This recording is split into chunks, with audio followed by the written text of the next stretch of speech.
Start হয়েছে। শুভ সন্ধ্যা। ক্যাপ্রিং and diamond entertainments and YouTuber related upcoming films ভালোবাসার প্রিন্সেস।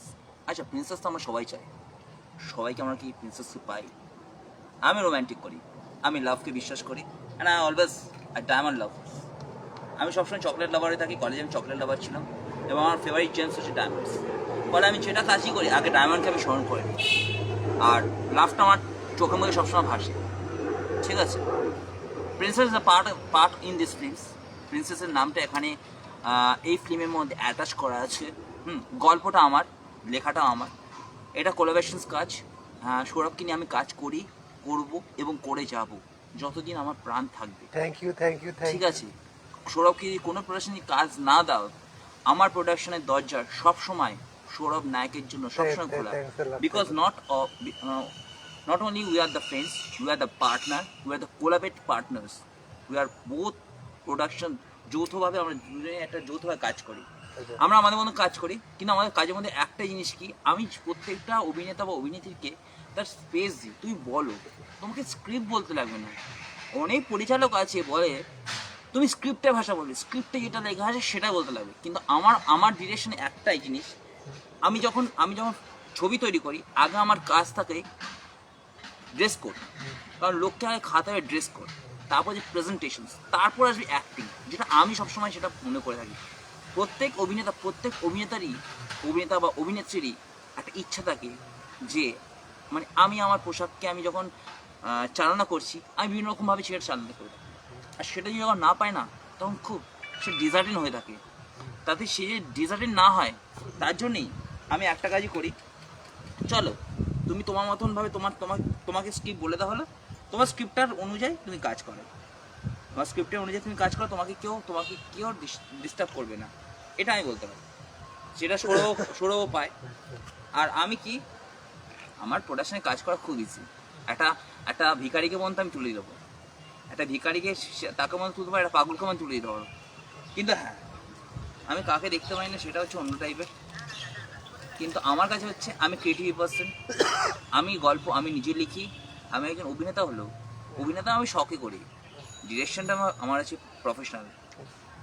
আর দেখুন, আপনারা দেখবেন ভালোবাসার প্রিন্সেস, ঠিক আছে, এখানে কিন্তু কোনো নায়িকাকে নেওয়া হয়নি। সৌরভ বলেছিল একটা কোনো নায়িকাকে নিতে, কিন্তু আমি চাইনি এই জন্যই যে কি দরকার আছে একটা নায়িকাকে নেওয়ার, আর নায়িকা না নিলে কি একটা গল্প চলে না। দেখুন, একটা গল্প চলার জন্য শুধুমাত্র নায়িকা দরকার নেই, একটা গল্পের অভিনেতা বা অভিনেত্রী থাকলে হবে। সেই গল্প যে কোনো সময় চলতে পারে, আয়দা গল্পকে ভালোভাবে পারফর্ম করতে হবে, নাহলে এডিটিং ভালো করতে হবে। গল্পের মধ্যে সবসময় অভিনেত্রীকে থাকতে হবে সেটা কোনো, গল্পের অভিনেত্রীর নাম রাখতে পারো না, তাই জন্য গল্পের মধ্যে তোমাকে ওই অভিনেত্রীকেই পারফর্ম করাতে লাগবে, এটা কোনো ভ্যালু না, এটা ইউজলেস আমার মতে। কারণ আমিও তো পরিচালক, আর সৌরভ যে পারফর্ম করে, সৌরভ নিজে একজন খুব ভালো ডিরেক্টর, খুব ভালো ডিরেক্টর।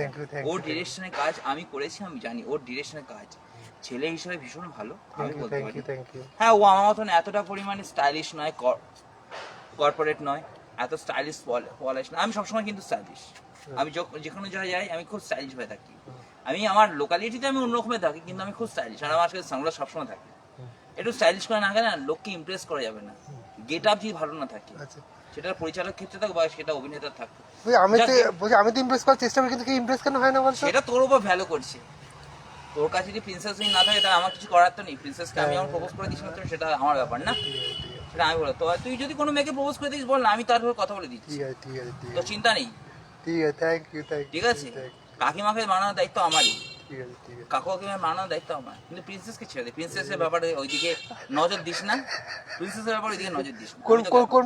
কোন প্রিন্সেস যেই থাকুক তোকে জানতে লাগবে না, কানা চোদা হয়ে যা। তুই এমন মাঝে এমন প্রিন্সেস, তুই এমন কাজ করিস না যখন মনে হয় তুই কোন প্রিন্সেস কানা চোদা হয়ে যাচ্ছিস, ওইদিকে নজর দিতে যাস না। আর আরো একটা কথা বলতে চাই, সেটা হচ্ছে আপনাদেরকে ছবিটা আসতে দেখবেন, এটা যৌথ কাজ, এটা কোলাবোরেশন কাজ, সকলে মিলে সকলের এটা ভালো কাজ। আর আমার প্রোডাকশনের কাজ কোনো খারাপ হয় না, সেটা সৌরভ না ভালো করে জানে। আমি পরিষ্কার কাজ করি, সাধারণ কাজ করি, আমার সোশ্যালকে কিছু দেওয়ার থাকুক না, কোনো নোংরামি কিছু নেই। দেখবেন ভালোবাসার প্রিন্সেস, ক্যাপ্রিং অ্যান্ড ডায়মন্ড এন্টারটেনমেন্ট এবং ইউটিউবার রিলোডেড আপকামিং ফিল্মস ভালোবাসার প্রিন্সেস। নমস্কার। থ্যাংক ইউ দিলি না।